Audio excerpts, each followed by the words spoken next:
Hello student, I hope सभी का MHCT 2025 का पेपर अच्छा हुआ होगा और मोस्ट ऑफ द क्वेश्चन ये क्लास में कराए हुए ज़्यादातर क्वेश्चंस ही पूछे गए थे। तो इस वीडियो में हम लोग डिस्कस करते हैं one by one. Memory based question हैं, तो हो सकता है एग्जैक्ट पेपर में डेटा थोड़ा बहुत ऊपर नीचे हो, तो एडजस्ट कर सकते हो। जैसे पहला क्वेश्चन ये था, पढ़ो जरा ध्यान से।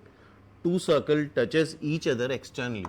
दो सर्कल है, वो एक्सटर्नली एक दूसरे को टच कर रहे हैं। अगर एक्सटर्नली टच करते हैं दो सर्कल एक दूसरे को, तो उनके सेंटर के बीच की डिस्टेंस C1 C2, इसकी रेडियस R1 मान लो, इसकी रेडियस R2 मान लो, तो C1 C2 R1 plus R2 के बराबर आता है। तो दो circle touches externally, the sum of their area. Area of circle क्या होता है? इसकी रेडियस अगर R1 है तो पाई R1 स्क्वायर, इसकी रेडियस अगर R2 है तो पाई R2 स्क्वायर। इसका सम आ रहा है 130 पाई सेंटीमीटर, स्क्वायर सेंटीमीटर। तो यहां से R1 square plus R2 square, pi pi cancel कर दो, 130 आ गया first equation. And distance between their centre, distance between their centre ये कितना दे रखा है? 14 सेंटीमीटर। R1 R2 पूछा है, तो यहां से अगर R2 निकालो तो 14 माइनस R1 आ जाएगा। सिंपल बेसिक क्वेश्चन है। 14 माइनस R1 का whole square is equal to 130। So R1 square plus R1 square minus 28 R1, 14 का स्क्वायर 196 हो जाएगा, इज इक्वल टू 130। तो यह आ जाएगा 2R1 square minus 28 R1 plus 66 equal to 0। 2 से डिवाइड कर दो, R1 square minus 14 R1 plus 33 मतलब 11 और 3 इसके रूट्स बन जाएंगे। तो R1 आ गया 11, 3 और 11। तो अगर R1 3 आ रहा है बिगर सर्कल, तो R2 क्या आ जाएगा? 11। तो third is the right answer. अगर R1 को यहां 3 रख दो तो R2 क्या आ जाएगा? 11। तो करस्पॉन्डिंग वैल्यूज आपस में एडजस्ट हो जाएंगी। तो आई होप समझ गए होंगे क्वेश्चन। सिंपल बेसिक क्वेश्चन था, बेसिक ज्योमेट्री का। अब इस तरह क्वेश्चन में ध्यान रखना, अगर क्वेश्चन जनरल है और ऑप्शन में न्यूमेरिकल वैल्यू आ रही, 1:2, 1:3, 3:1, 2:1, तो ऐसे केस में हिट एंड ट्रायल जरूर लगाओ। ये बायनोमियल का क्वेश्चन है, find the ratio of coefficient of x की power n। n binomial theorem में n is a natural number, तो आसान बनाने के लिए तुम यहां पे n को 1 रख सकते हो। n को 1 रखोगे तो 1 प्लस एक्स का स्क्वायर, और ये 1 प्लस एक्स बन जाएगा। और n को 1 रखने पे हमें कोफिशिएंट ऑफ x की पावर 1 निकालना है, मतलब x निकालना है। तो ये हो जाएगा 1 plus x square plus 2x, और ये तो 1 प्लस एक्स है। यहां पे x का कोफिशिएंट 2 है और यहां पे x का कोफिशिएंट 1 है। It's answer is 2:1। Fourth is the right answer. Simple, ठीक है। अब ये कुछ लॉजिकल रीजनिंग क्वेश्चन थे, ध्यान से पढ़ो जरा। Find the odd one out, fox, bear, wolf. ये सारे वाइल्ड एनिमल होते हैं, और डोमेस्टिक एनिमल कौन सा हो गया? कैट। या ये सारे डॉग फैमिली से बिलोंग करते हैं, और कैट ऑड वन आउट है, कैट फैमिली हो गई। कैट में टाइगर, लॉयन, ये सारे आते हैं, ठीक है। Next question, the number of parallelogram that can be form set of 4 parallel line intersecting another 3 parallel line. तो अगर m पैरेलल लाइंस हैं, उसको इंटरसेक्ट कर रही है n पैरेलल लाइंस, तो नंबर ऑफ पैरेललोग्राम का फॉर्मूला होता है mc2 इंटू nc2। तो यहां पे 4 पैरेलल लाइंस है इंटरसेक्टेड बाय 3 पैरेलल लाइंस, तो 4c2 आ जाएगा 6 और 3c2 आ जाएगा 3, that is 18। 18 is the right answer, first is the right answer. Simple, clear है। नेक्स्ट देखते हैं।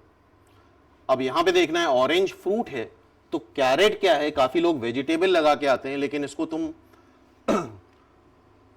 एक ट्री या एक पेड़ के उससे समझो। एक पेड़ का पार्ट होता है फ्रूट, तो कैरेट का क्या होता है? प्लांट का part, that is are root. ये जमीन के अंदर होती है कैरेट, तो ये रूट हो जाएगा, ठीक है।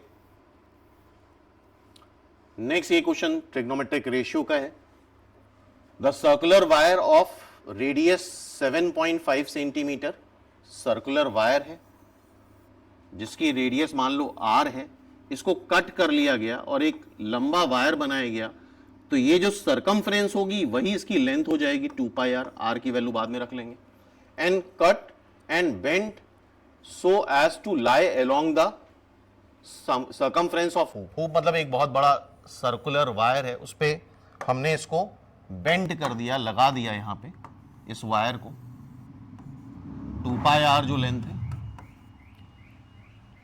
ऑफ रेडियस, इसकी रेडियस दे रखी है, इसकी रेडियस मान लो कैपिटल R है, find in degree the angle which subtend at the centre, ये एंगल बताना है, तो एंगल हमें पता होना चाहिए, angle is equal to arc upon radius, और यहां से जो एंगल आता है ध्यान रखना वो रेडियन में आता है, यहां से जो एंगल आता है वो किस में आता है, रेडियन में, और हमें बताना है डिग्री में, तो एंगल जो आ रहा है थीटा वो आर्क, आर्क क्या है 2 पाई r, रेडियस क्या है कैपिटल R, अब हम यहां पे वैल्यू रख देते हैं, theta is equal to 2 pi r, r क्या है 7.5, इसकी रेडियस कितनी है, इसको काट दो,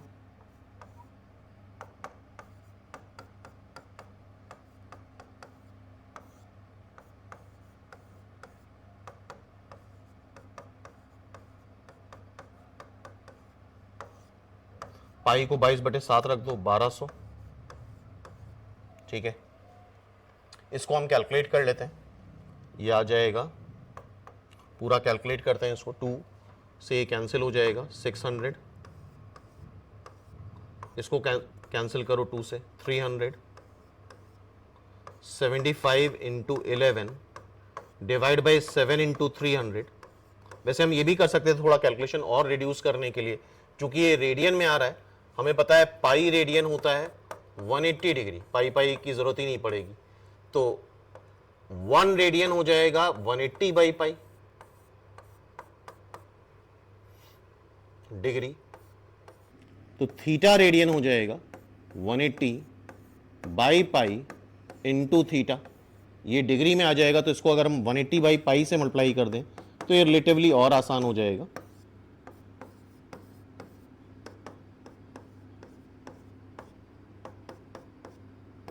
अब कैलकुलेट करना आसान होगा, ये 0 काट दो, 6 × 18, 18 और ये आ जाएगा तुम्हारा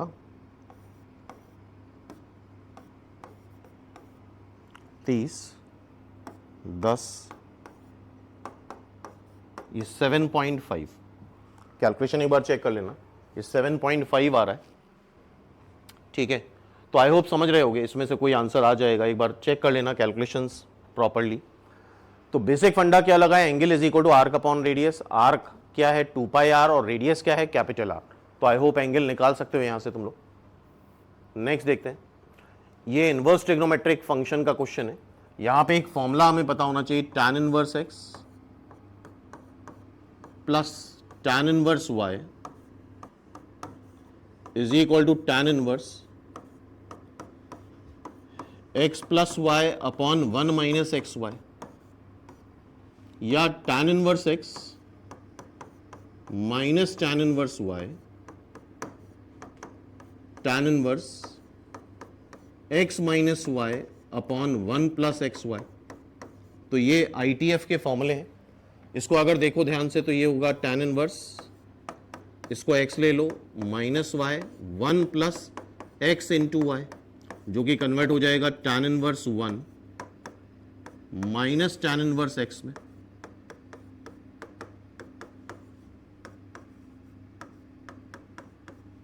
ये हो जाएगा 3/2 tan इनवर्स x, ये आ जाएगा π/4, 2 कैंसिल कर दो तो tan इनवर्स x π/3, मतलब x is equal to tan inverse π/3,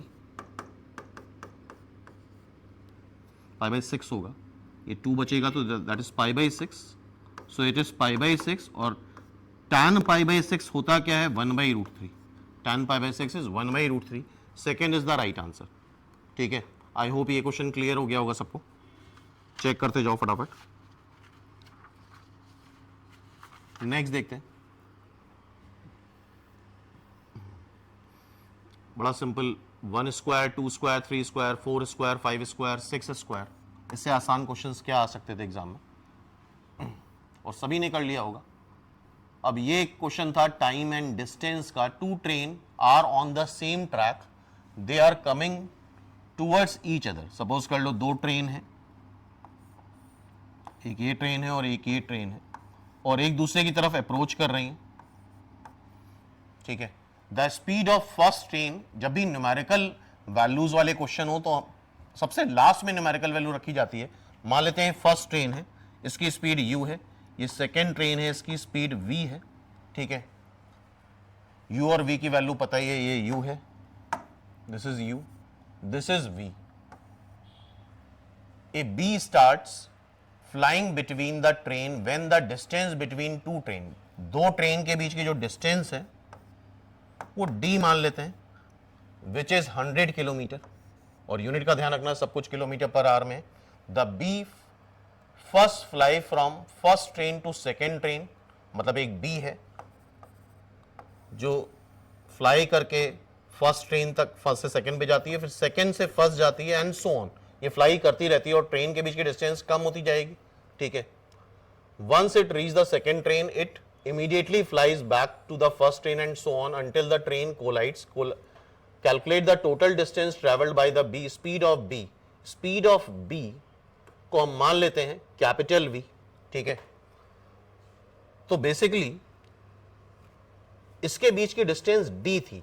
अब देखो अगर दोनों ट्रेन एक दूसरे की तरफ अप्रोच कर रही हैं तो कंबाइंड स्पीड जो हो जाएगी U प्लस V हो जाएगी, और टाइम टेकन जो लगेगा डिस्टेंस अपॉन वेलोसिटी, ठीक है। ये टोटल टाइम लगा जब तक वो कोलाइड करेंगी, और इसी टाइम के बीच में जो फ्लाई है वो टू एंड फ्रो बार बार फ्लाई करती जा रही, तो टोटल टाइम कितना बी को मिलेगा, इतना, और बी कितना डिस्टेंस ट्रैवल करेगा, बी कितना डिस्टेंस ट्रैवल करेगी, उसके लिए हमें इस टाइम को बी की वेलोसिटी से मल्टीप्लाई कर देना है। डी देखो क्या है, 100 है, u प्लस v, u 50 और 70, 120, इंटू b की स्पीड कितनी है, 80,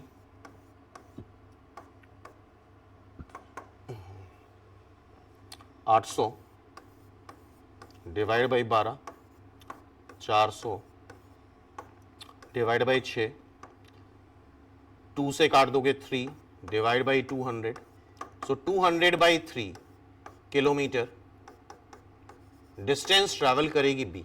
कैलकुलेट करके देख सकते हो कितना आएगा, 18 पॉइंट समथिंग, ठीक है। न्यूमेरिकल कैलकुलेशन आई होप कर लोगे सब लोग, करके देख लेना इसको, ठीक है। 66.67 समथिंग आना चाहिए, 66.67, first is the right answer. Next देखो, the upward parabola symmetrical about Y axis, ये पैराबोला वाई एक्सिस के अबाउट सिमेट्रिकल होता है, इसकी डिफरेंशियल इक्वेशन बतानी है, और डिफरेंशियल इक्वेशन में कैलकुलेट कर जाता है कितने नंबर ऑफ आर्बिट्री कांस्टेंट हैं। तो यहां पे ये ए आर्बिट्री कांस्टेंट है, एक आर्बिट्री कांस्टेंट है तो एक बार डिफरेंशिएट करो, ए की वैल्यू यहां से निकाल लो, और ए उठा के यहां पे रख सकते हो, y इज इक्वल टू ए क्या है 1/2x dy/dx,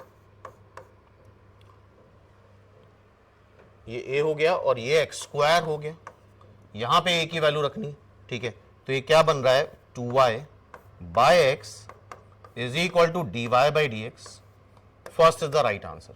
इसका आंसर क्या आ गया, फर्स्ट, सिंपल, ठीक है। तो जितने आर्बिट्री कांस्टेंट हैं उसको उतने बार डिफरेंशिएट करते हैं और उस आर्बिट्री कांस्टेंट को हम एलिमिनेट करते हैं।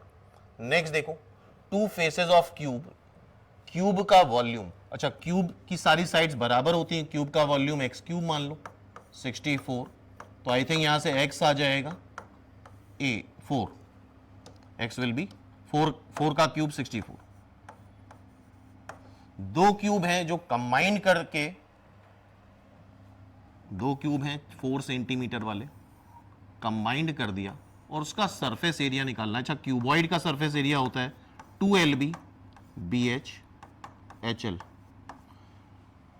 ये क्यूबॉइड का सरफेस एरिया होता है। अच्छा, फर्क क्या पड़ेगा, अगर दो क्यूब मिला दें हम तो उसकी लेंथ डबल हो जाएगी, 4 4 8, लेंथ 8 हो गई, विथ अगर देखोगे उतनी होगी, विथ उतनी ही रहेगी और हाइट भी उतनी ही रहेगी। तो 2LB 32, BH 16, HL 64, 64 और 16, ये हो जाएगा तुम्हारा 10, 8, 120। 2LB, एक सेकेंड जस्ट, 120 नहीं, 8 80 इंटू 2 160 सेंटीमीटर का स्क्वायर, ठीक है, दैट इज 160 सेंटीमीटर का स्क्वायर। क्लियर है बात? Find the total number of ways in which 20 balls, permutation combination question है, अगर नहीं दे रखा है तो मान के चलो सारी बॉल्स डिफरेंट हैं, पुट इनटू 5 बॉक्सेस, पांचों बॉक्स भी डिफरेंट है, ठीक है,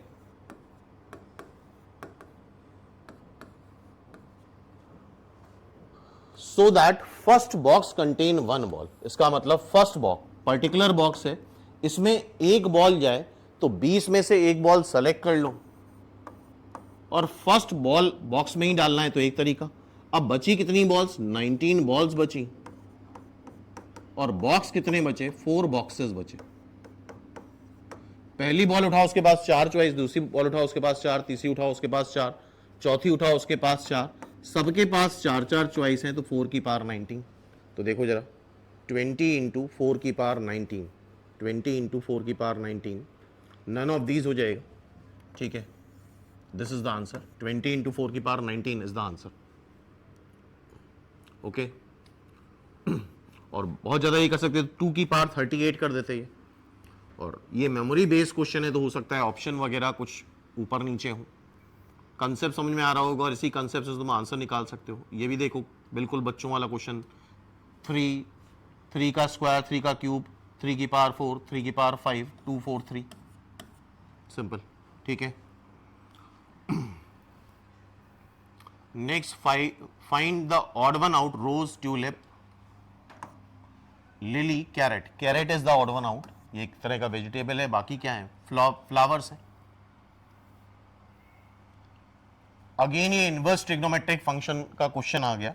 अब ध्यान से देखो ये क्या है, the number of real solution of this equation, under root होता है तो अंडर रूट को हटाने के लिए क्या कर दें हम, 2 cos स्क्वायर एक्स माइनस 1, तो ये बचेगा under root 2 cos square x root 2 cos inverse cos x. अब ध्यान रखना, cos इनवर्स एक्स का जो डोमेन और रेंज, ये बड़ी इंपॉर्टेंट होता है, cos इनवर्स एक्स का डोमेन और cos इनवर्स एक्स की रेंज।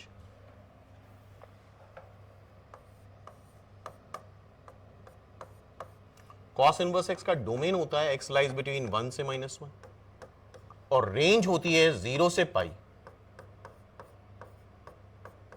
और यहां पे इंटरवल देखो, इंटरवल दे रखा है सेकेंड क्वाड्रेंट में π/2 से पाई, मतलब 0 से पाई लाई कर रहा है। और इस केस में cos इनवर्स cos x 0 से पाई में अगर x लाई कर रहा है 0 से पाई, तो इसकी वैल्यू हम x लिख सकते हैं, cos इनवर्स cos x की वैल्यू x आ जाएगी। अदरवाइज इसके बियॉन्ड अगर होता है तो वैल्यू बदलती इसकी। और under root cos square x है तो मॉड लेना पड़ेगा, इसको x लिख दो। और x जरा देखो, जरा ध्यान से, x लाई कर रहा है सेकेंड क्वाड्रेंट में और सेकेंड क्वाड्रेंट में cos कैसा होता है, नेगेटिव होता है। सेकेंड क्वाड्रेंट में cos नेगेटिव होता है तो minus cos x is equal to x, मतलब cos x is equal to minus x। देखना है इसके कितने सोल्यूशन आएंगे इन सेकेंड क्वाड्रेंट, तो इसके लिए सिंपली ध्यान रखना सेकेंड क्वाड्रेंट, इस बात को ध्यान रखना सेकेंड क्वाड्रेंट में ही बताना है, तो cos x का ग्राफ बना लो, 0 से π/2, 3 π/2, minus π/2, minus 3 π/2, minus x, Y is equal to minus X line कुछ इस तरह से आएगी, क्लियर है। तो y is equal to minus X line तो बनाओगे तो कुछ इस तरह से आ जाएगी, और यहां पे डिपेंड करता है तुम्हारी आर्ट पे, तो यहां आर्ट नहीं लगेगा, यहां लॉजिक लगेगा। क्या लॉजिक लगेगा, ध्यान सुनो। काफी लोग चाहेंगे तो इसको कट भी करा देंगे इधर से, लेकिन हमें बताना कहां है, हमें पाई बाई 2 से पाई के बीच में बताना है। ये एक जगह कट कर रहा है, ये हमारा आंसर नहीं है, हमें पाई बाई 2 से पाई के बीच में बताना है। अगर x पाई बाई 2 से बड़ा है, अगर x लाई कर रहा है, गौर से देखो x लाई कर रहा है, पहली चीज तो देखो cos x लाई करता है 1 से -1 के बीच में, x लाई कर रहा है पाई से पाई बाई 2 के बीच में, तो माइनस एक्स लाई करेगा माइनस पाई से माइनस पाई बाई 2 के बीच में। क्लियर है बात।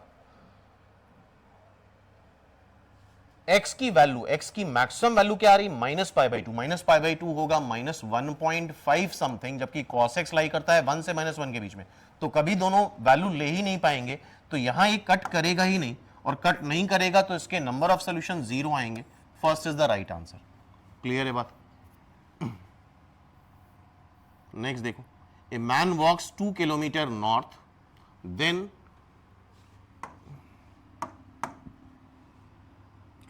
2 किलोमीटर नॉर्थ,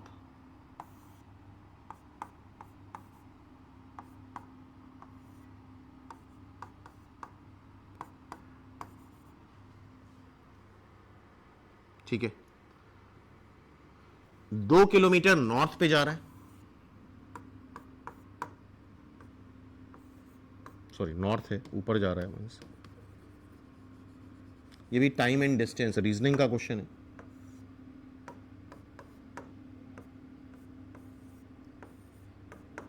नॉर्थ के डायरेक्शन में गया, देन ही टर्न ईस्ट, कितने kilometre, 10 kilometre,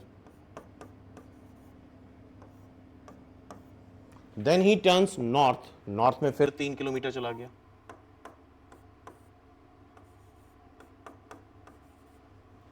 and then he turn east, walk towards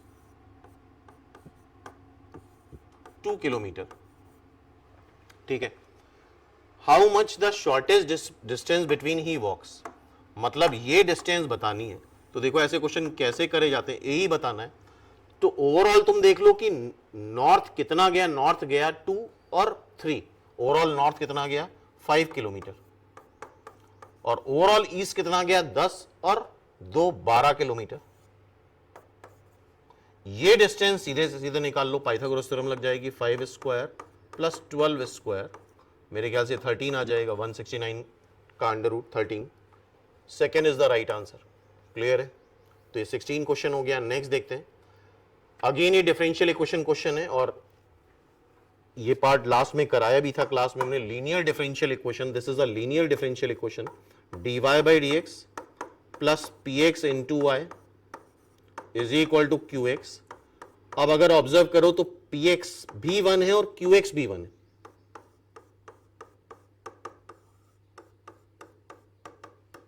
अब इंटीग्रेटिंग फैक्टर e की power integral P x d x होता है, अगर लीनियर डिफरेंशियल इक्वेशन पढ़ी है। पी एक्स को रख दो 1 तो ये बन जाएगा e to the power x, और इंटीग्रेटिंग फैक्टर में कोई इंटीग्रेशन कांस्टेंट नहीं लगता है। अब फाइनली जो लीनियर डिफरेंशियल इक्वेशन का सोल्यूशन होता है y into integrating factor integral integrating factor into q x d x. Integrating factor क्या आ रहा है, e to the power x, integrating factor e to the power x, q x क्या है 1 dx e to the power x plus c। Clear. y of 0 2 है, x को 0 रख दो, और e की पावर 0, e की पावर 0 1 होता है, y ऑफ 0 2 है, तो ये वैल्यू 2 आ जाएगी। सो फाइनली c बन गया 1। तो फाइनल जो इक्वेशन आ रही है वो आ रही है y e to the power x plus 1। हमें y1 बताना है तो x को रख दो 1, तो y आ जाएगा 1 प्लस 1 बाई ई, y आ जाएगा 1 plus 1 by E. Third is the right answer. तो ये क्वेश्चन लीनियर डिफरेंशियल इक्वेशन का आ गया था, ठीक है। नेक्स्ट देखो कोसाइन रूल, कॉस सी बताना है, तो I think cosine rule properties of triangle में पढ़ा होगा, A square plus B square minus C square upon 2ab। A square मतलब 9 का स्क्वायर 81, बी स्क्वायर 7 का square, C square 144 divide by 2ab, ठीक है। इसको पूरा सॉल्व करोगे तो -1/9 आता है, चेक कर लेना एक बार, पूरा सॉल्व करके देख लो। First is the right answer, इसका आंसर फर्स्ट आ जाएगा, ठीक है।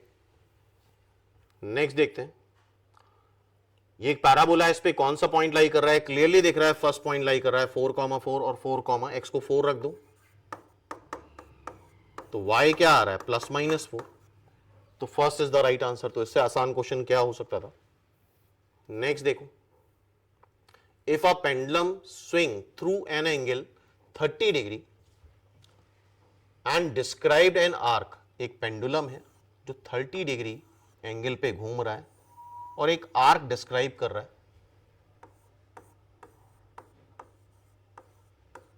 ये एंगल है, एंड डिस्क्राइब एन आर्क जिसकी लेंथ 11 सेंटीमीटर है, एल मान लेते हैं, ये थीटा है, ठीक है। And the length of the pendulum, ये लेंथ बतानी है जो कि रेडियस होती है, तो angle is equal to arc upon radius. ये फॉर्मूले पे 2 क्वेश्चन आ गए, देख रहे हो, angle is equal to arc upon radius, हमें रेडियस बतानी है, वही लेंथ हो जाएगी। और ध्यान रखना यहां पे जो एंगल होता है वो डिग्री में नहीं होता है, वो रेडियन में होता है, तो इसको तुम अगर कन्वर्ट करो तो ये π/6, so this is π/6। Arc length कितनी है 11, रेडियस हमें बतानी है, एल मान लेते हैं या आर मान लो, तो आर आ जाएगा 66 बाई पाई कितना होता है 22/7, ये 321, सिंपल। तो आई होप समझ रहे हो कि काफी सिंपल क्वेश्चंस थे ये सब। नेक्स्ट देखते हैं, again odd one out, spectacles, bifocal, goggles, ये सब हम लोग पहनते हैं, लेकिन ऑप्टिकल रीडर ये हम नहीं पहनते, तो ऑड वन आउट क्या हो जाएगा 4th, तो बहुत ही सिंपल था। नेक्स्ट क्वेश्चन, ये पीडीएफ का था, प्रोबेबिलिटी डेंसिटी फंक्शन, जो लास्ट में हमने क्लास में पढ़ाया था और बताया भी था इससे क्वेश्चन जरूर आता है। पिछले साल भी 2 क्वेश्चन आए थे पीडीएफ से और बड़ा आसान होता है, बस एक बार थोड़ा सा पढ़ना होता है। प्रोबेबिलिटी डेंसिटी फंक्शन x 2 से बड़ा है तो इंटीग्रेशन भी बेसिकली एक तरह का, सॉरी प्रोबेबिलिटी भी एक तरह का इंटीग्रेशन है। अगर x 2 से बड़ा है मतलब 2 से इंफिनिटी, ये प्रोबेबिलिटी डेंसिटी फंक्शन होता है। 2 से बड़ा मतलब 2 से इंफिनिटी। अब देखो 6 से छोटा है मतलब 2 से 6 के बीच में है, तो फंक्शन क्या आ रहा है x/18 dx, और 6 से इनफाइनाइट तक है, 6 के से बड़ा है तो आंसर क्या आ रहा है 0। ये क्या हो जाएगा x²/2 इंटू 2,